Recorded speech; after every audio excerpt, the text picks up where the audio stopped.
sobre o efeito imediato desse decreto é que ele não implica na determinação das regras do INSS para os servidores públicos. O que o decreto fez foi determinar uma transferência da gestão das aposentadorias e pensões dos servidores públicos para o INSS. Então, só para a gente relembrar um pouquinho, no Brasil nós temos 3 regimes previdenciários. O primeiro regime é o regime geral de previdência, que é gerido pelo INSS e lida com os trabalhadores da iniciativa privada, em sua grande maioria. O segundo regime é o regime próprio de previdência, que é designado para os servidores públicos detentores de cargo efetivo e que, antes da edição do decreto, era gerido pelo ente federativo, pela União, ou pelos estados, ou pelo Distrito Federal, ou pelos municípios. E nós temos um terceiro regime, que é o regime de previdência complementar.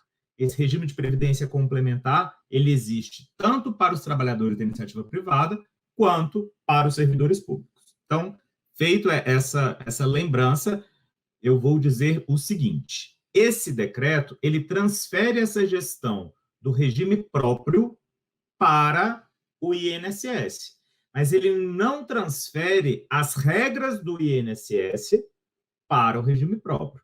Então, nós continuamos tendo regras específicas aos servidores públicos, continuamos tendo regras específicas aos trabalhadores da iniciativa privada, e essas regras não se comunicam. O que o decreto fez é transferir a gestão, ou seja, a arrecadação das contribuições previdenciárias e o pagamento dos benefícios previdenciários. Feito esse esclarecimento, significa que esse decreto ele é inofensivo? Muito pelo contrário. Ele é um decreto extremamente preocupante. Por quê? Porque, primeiro, que ele já vem nessa linha histórica que o professor Amaury nos trouxe com maestria, nessa percepção de sucateamento do serviço público, de sucateamento da aposentadoria, nessa tentativa de aproximação entre os regimes geral e o regime próprio de previdência. Então, só por isso ele já seria rechaçável de pronto. Mas, além disso, o decreto ele traz inconstitucionalidades que são inerentes a ele. Quais são essas inconstitucionalidades? A primeira grande inconstitucionalidade que esse decreto promove é que, lá na emenda constitucional número 103, que foi editada em 2019, no finalzinho de 2019, lá em novembro de 2019, foi determinado o seguinte: olha, não pode haver mais de um regime próprio de previdência para os servidores públicos. Porém, esse regime de previdência ele vai ser gerido por um órgão gestor ou por uma entidade gestora desse regime.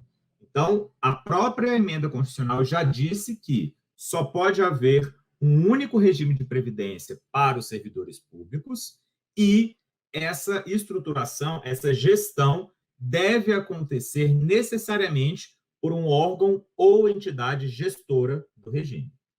Quando o decreto determina que os servidores do Poder Executivo serão ou terão seus benefícios geridos pelo INSS, ele acaba criando 2 entidades gestoras para a gestão dessas aposentadorias e pensões. Então, a primeira grande inconstitucionalidade que o decreto promove é essa.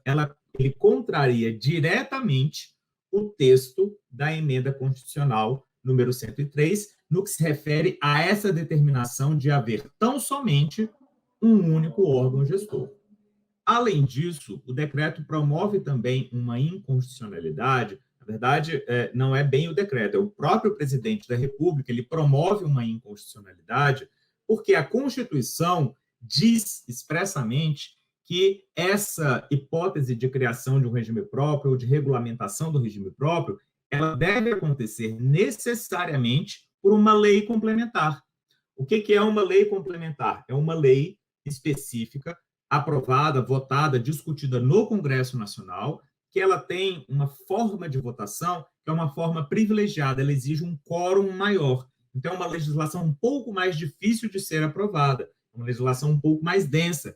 Isso significa que é preciso haver maior concordância dentro da estruturação política, né, na Câmara, no Congresso como um todo, para que a legislação seja aprovada.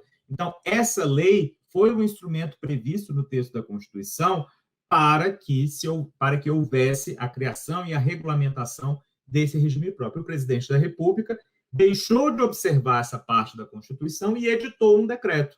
O decreto é um ato unilateral do presidente, ele faz isso por conta própria e não passa essa análise pelo Congresso Nacional. O ANDES, do Sindicato Nacional, em conjunto com outras entidades da educação e com outros sindicatos de imensa representatividade, fez um pedido de ingresso, de participação dessa ação como amicus curiae. O que isso significa? Significa que o ANDES e todos esses outros sindicatos, temos o Sinasef, Fazubra, Condicef, enfim, são vários sindicatos que participarão dessa ação, trazendo esses argumentos, reforçando os argumentos de inconstitucionalidade, podendo fazer sustentação oral no processo, podendo apresentar as suas razões de mérito dentro desse processo lá no Supremo Tribunal Federal.